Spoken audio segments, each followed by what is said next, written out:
یہ Tome Tome لگ رہے ہیں. تو میں کہ یار یہ تمہاری خواہش ہو سکتی ہے. کہتا نہیں یار ویختے صحیح غور کرو. اچھا جی وہ پھر جب وہ جیو ہم دیکھ رہے تھے وہیں پہ لائیو آ رہا تھا تو عمران خان صاحب کے خطاب کے دوران جب وہ انسرشنز لگتی تھیں کہ وہ بیٹھے ہوئے نظر آ رہے تھے, پی ٹی آئی کے لوگ نظر آ رہے تھے اور وہ بھی ٹامے ٹامے سے تھے, مطلب خالی کرسیاں اور وہ گیپس, میں سمجھا کہ ایس او پی ہیں وہ والے کرونا والے. لیکن پھر تھوڑی دیر بعد میں اگین حافظ آباد گیا ہوا تھا, وہ ایک افسوس کے لیے جانا تھا. تو اس دوران جب ہم واپس آ رہے تھے تو یہ خبر آ گئی کہ جی کہ وہ اجلاس مؤخر کر دیا گیا ہے. میں کہہ لو اب اجلاس کا مؤخر ہونا اس کا مطلب یہ ہے کہ پہلی بات کہ جہانگیر ترین فارمولہ کام کر رہا ہے. معافی چاہتا ہوں. جہانگیر ترین فارمولہ کیا ہے؟ جہانگیر ترین فارمولہ جو ہے وہ جہانگیر ترین صاحب جو ہیں وہ اپنی مرضی سے سانس بھی نہیں لے سکتے. وہ پاکستان کی پاور پالیٹکس کے درینہ کھلاڑی ہیں اور اندر کی گیموں کو سمجھتے ہیں. ان کو وہ جو 30-40 کے قریب جو M P A M N S جو ان کے ساتھ وہ پورا کا پورا گروپ ہے, ایک فارمولہ وہ ہے, ایک فیکٹر وہ ہے کہ وہ بھی بندے وہاں پر راجہ ریاض کا پتہ کریں وہاں پر تھے کہ نہیں تھے. اچھا پھر دوسرا فارمولہ کیا ہے؟ دوسرا سب سے بڑا فارمولہ ہے کہ یہ ارینجمنٹ جو پی ٹی آئی کی اپنی ذاتی تشکیل یہ کسی کی مہربانی ہے. اس میں جوڑ توڑ پکڑ تکڑ کے بندے کھڑے کر کے یہ مٹی کا باوا کھڑا کیا گیا تھا. اور یہ کس کی مہربانی ہے؟ انہی کی مہربانی ہے جن کے اوپر نواز شریف صاحب بھی الزام لگاتے ہیں, پیپلز پارٹی والے بھی الزام لگاتے ہیں, اور پھر ان کی پارٹی کے اپنے لوگ بھی الزام لگاتے ہیں. الزام کیا لگاتے ہیں؟ وہ بلکہ شیخی بکھیرتے ہیں کہ بگاڑتے ہیں, شیخی بگاڑتے ہیں اردو میں کہتے ہیں اس کو. تو کیا جی ہم تو اگلے 5 سال بھی ہیں, ٹینشن نہیں لینی, ہمارے لینے سیٹ ہیں. تو یہ جو باتیں ہیں نا یہ پھر یہ اس طرح کی باتیں جب آپ کرتے ہیں تو پھر یہ پے کرنی پڑتی ہیں. بہرحال تو کہنے کا مطلب یہ ہے کہ وہ جنہوں نے یہ پورا کا پورا بندوبست کیا ہوا تھا اگلے 10 سالہ منصوبہ یا 10 سالہ منصوبہ, وہ سپورٹ پیچھے سے نکل گئی ہے. وہ سپورٹ نکلی ہے تو ہے نا ایم کیو ایم والے کون ہیں؟ یہ ہمارے جو چودھری برادران ہیں یہ بیچارے, میں وہ وجاد مسعود صاحب نے کہا تھا انہوں نے تو والدار سنا بھیج دے, یہ اتھوں ہلدے نہیں. تو پوائنٹ یہ ہے کہ خبر یہ آئی آج کی شاید سرخیوں میں ہے کہ عمران خان صاحب کو دوسرا بڑا جھٹکا یہ لگا ہے کہ جو اتحادی ہیں وہ ساتھ چھوڑ گئے ہیں. میں اگلی بات کر رہا ہوں, اتحادی تو کسی کے اشارے پہ چھوڑیں گے, اپنے بندے ساتھ نہیں تھے, اپنے بندے ساتھ نہیں ہیں. کل کی اگر وہ فوٹیج نکال کر پھر دوبارہ دیکھیں اگر آپ کو کہیں سے دستیاب ہو, وہ سبزہ زار وزیر اعظم ہاؤس کا, وہاں پر جو پی ٹی آئی ہے اس کے اپنے لوگ پورے نہیں تھے. عمران خان صاحب کو ہزیمت اٹھانا پڑی. ای وی ایم. اب مسئلہ یہ ہے کہ یہ ایک سائن ہے پاکستان کی اپوزیشن کے لیے کہ جناب کہ عمران خان صاحب کو نہ صرف اتحادیوں کی سپورٹ حاصل نہیں ہے بلکہ عمران خان صاحب کو ان کے گھر کے اندر سے سپورٹ حاصل نہیں ہے, پارٹی کے اندر میں بھی لڑائی ہے, تفریق ہے. تو اس لیے اگلی خبر یہ آئی ہے کہ جناب کہ اب یہ سیاسی معجزہ ہے پاکستان کے اندر, اور یہ اس بات کا اشارہ ہے کہ جو کہہ لیں کہ پاکستان کے اندر یہ جو سیاسی بندوبست کیا گیا ہے یہ کسی قوت نے جوڑ کے رکھا ہوا تھا. اس کی مثال یہ ہے کہ اب جو اپوزیشن والے ہیں وہ ٹیسٹر لگانا چاہ رہے ہیں. ٹیسٹر سمجھتے ہیں نا کہ وہ دیکھیں کرنٹ آ رہا ہے کہ نہیں آ رہا, تو وہ دیکھ رہے ہیں کہ اس حکومت میں جو اسٹیبلشمنٹ کا کرنٹ ابھی باقی ہے کہ نہیں ہے. تو اس کا بہترین طریقہ کیا ہے؟ وہ ہے جی کہ چیئرمین سینٹ کے خلاف تحریک عدم اعتماد. ایک نظر آ گئی چیز کہ عمران خان صاحب تنہائی کا شکار ہو چکے ہیں, ان کی پارٹی کے اندر کے لوگ ان سے ٹوٹ چکے ہیں, ناراض ہو چکے ہیں, وہ ہوا کا رخ دیکھ رہے ہیں کہ ہوا کس طرف کی چلے گی. کاف لیگ ہو یا ایم کیو ایم ہو جو ان کے اتحادی ہے, وہ جی ڈی اے ہو, ان کے ساتھ نہیں کھڑے, ان کو اپنا جو جوائنٹ سیشن بلایا تھا وہ واپس لینا پڑا. تو اس کا مطلب ہے کہ عمران خان صاحب کی ذات اقلیت میں چلی گئی ہے, ان کو سپورٹ حاصل نہیں ہے اور اسٹیبلشمنٹ کا کرنٹ آنا بند ہو گیا ہوا ہے.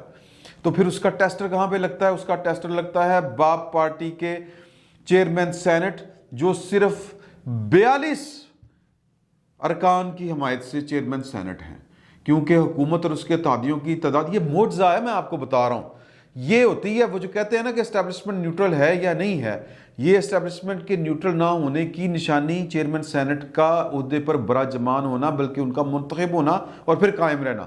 کیوں؟ 42 افراد کے ساتھ وہ چیئرمین سینٹ ہیں, عددی اکثریت جو بظاہر نظر آتی ہے, باقی تو پھر بندوبست کر کے دیتا گیا نا. پوائنٹ سمجھیں اس کو. تو اور معجزہ کیا ہے کہ اپوزیشن کے پاس 50 ارکان کی حمایت ہے اور دلاور خان گروپ جو ہے وہ بھی ان کے ساتھ ملا ہوا ہے.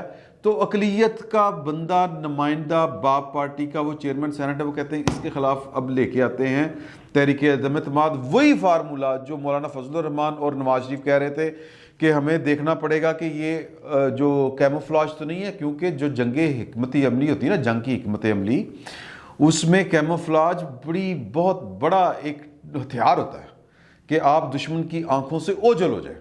تو یہ کہیں پر کوئی کیموفلاج تو نہیں تھا جس کو ہم پنجابی میں, اردو میں یا اپنی زبان میں, جٹکی زبان میں کہتے ہیں نورا کشتی. یہ کہیں پہ نورا کشتی تو نہیں چل رہی عمران خان اینڈ اسٹیبلشمنٹ کی. مطلب یہ کہ بن کے مارو, رہو یا مارو کہ جناب کے پوزیشن پانی نہ مانگے. تو اس کا ٹیسٹر کہاں پہ لگتا ہے؟ اس کا ٹیسٹر لگتا ہے چیئرمین سینٹ صادق سنجرانی کے خلاف تحریک عدم اعتماد پیش کر کے. کیوں؟ اس لیے کہ ایک تو بڑی صاف وہ جو میں نے آپ کو بتائی کہ 42 ارکان کے ساتھ وہ ہیں, یعنی اقلیت کے باوجود, یعنی کہ سپورٹ ہے کہیں کہ غائبانہ, وہ جو کہتے ہیں نا غیبی قوت, غیبی امداد, وہ سپورٹ حاصل ہے.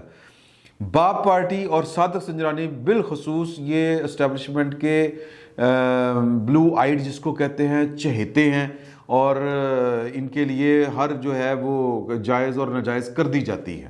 تو اگر اسٹیبلشمنٹ جو ہے ان کی مدد کو نہیں آئے گی تو پھر اس کا مطلب ہے وہ عمران خان صاحب کی مدد کو نہیں آئے گی.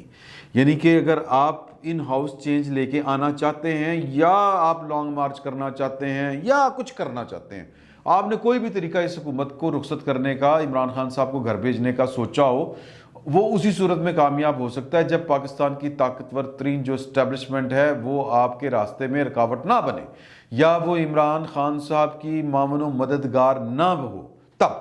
تو اس کا ٹیسٹر کیا ہے؟ یوں کر کے ٹیسٹر لگائیں صادق سنجرانی کو. اگر صادق سنجرانی میں کرنٹ آ رہا ہے تو پھر اس کا مطلب ہے کہ اسٹیبلشمنٹ عمران خان صاحب کے بھی ساتھ ہے اور سسٹم کے بھی ساتھ ہے. یہ سب کچھ نورا کشتی چل رہی ہے.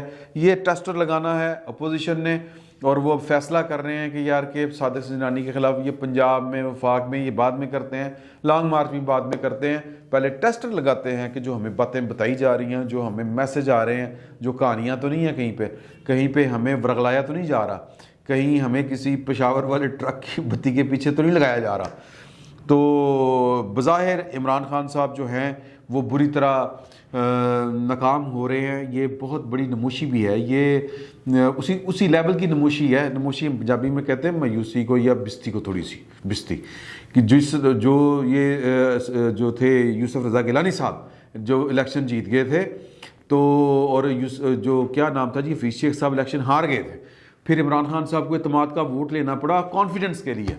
تو یہ اسی لیول کی جو نموشی بستی جو بھی آپ کہنا چاہیں, یہ وہ ہے کہ آپ نے جوائنٹ سیشن بلایا اور اس کے جوائنٹ سیشن سے پہلے اتحادیوں کا, پارلیمانی پارٹی کا آپ نے اس کو زورانہ دیا, اور وہاں پر آپ کے بلاوے کے اوپر بندے نہیں آئے, پارٹیاں نہیں آئیں. اس کا مطلب یہ ہے کہ عمران خان صاحب اکیلے ہو چکے ہیں. عمران خان صاحب پریکٹیکلی, سیاسی طور پر, کلینکلی, جس کو کہتے ہیں نہیں, اس کی کلینکلی ڈیتھ ہو چکی ہے. یہ سیاسی اعتبار سے عمران خان صاحب کی حکومت کی ڈیتھ ہو چکی ہے. پتہ صرف یہ کرنا ہے کہ یہ کہیں عمران خان صاحب نے کیس تے نہیں ماری ہوئی, کیس سمجھتے ہیں آپ کو, وہ میچلے بن کے جان بوجھ کے اپنے آپ کو نیم مردہ شو کر رہے یوں کر کے لیٹے ہوں کہ وہ پتہ چلے کہ جناب کہ ان کی سیاسی موت ہو چکی ہے. لیکن اپوزیشن جو اسٹیبلشمنٹ ہے وہ جو ہی اپوزیشن پاس آئے تو اس کو ایسا کلاوہ مارے کہ پھر اپوزیشن جو ہے وہ اگلے 5 سال بھی, یہ 2 سال یہ اور اگلے 5, یعنی کہ اگلے 7 سال کے لیے بھی اس کو ٹھنڈا کر دیا جائے, فارغ کر دیا جائے, لتاں توڑ دیا جان, سر تن سے جدا کر دیا جائے. سیاسی اعتبار سے میں بات کر رہا ہوں, پریکٹیکلی نہیں بات کر رہا میں, یا فزیکلی بات نہیں کر رہا. تو اگر فرض کریں کہ اس ساری موو میں عمران خان صاحب جو ہیں پھر ایک دفعہ یوں جن بن کے سامنے آتے ہیں تو اگلے 5 سال بھی عمران خان صاحب کے. پھر یہ جو کھیل ہے وہ جو نواز شریف اور آصف علی زرداری اور جو مولانا فضل الرحمان ہیں, یہ سیاست کے بڑے پرانے اور قائم کھلاڑی ہیں, یہ اب رسک نہیں لینا چاہ رہے. تو یہ جج کریں گے, اور جج کرنے کا فی الوقت ان کو یہی طریقہ سمجھ آیا ہے کہ جو چیئرمین سینٹ ہے ان کے خلاف جو ہے تحریک عدم اعتماد لائی جائے, اور اگر وہ کامیاب ہوگی تو پھر عمران خان صاحب کو کوئی نہیں روک سکتا گھر جانے سے. اور جو اشارے بظاہر مل رہے ہیں وہ بھی اسی طرح کے مل رہے ہیں کہ پوائنٹ ٹائم پورا ہو گیا, جی کا جانا ٹھہر گیا, صبح گیا یا شام گیا, اس طرح کی کہانی ہے عمران خان صاحب کی. اللہ تعالیٰ جو ہے وہ پاکستان کا حامی و ناصر ہو. جو عمران خان صاحب نے پاکستان کے ساتھ کر دی ہوئی ہے وہ اب ان کے دوست بھی ان سے اپنی جان چھڑانے کے چکروں میں ہیں کہ کس عذاب میں پڑ کے ہوئے ہیں. فی الوقت اتنا ہی. بہت بہت شکریہ آپ کا.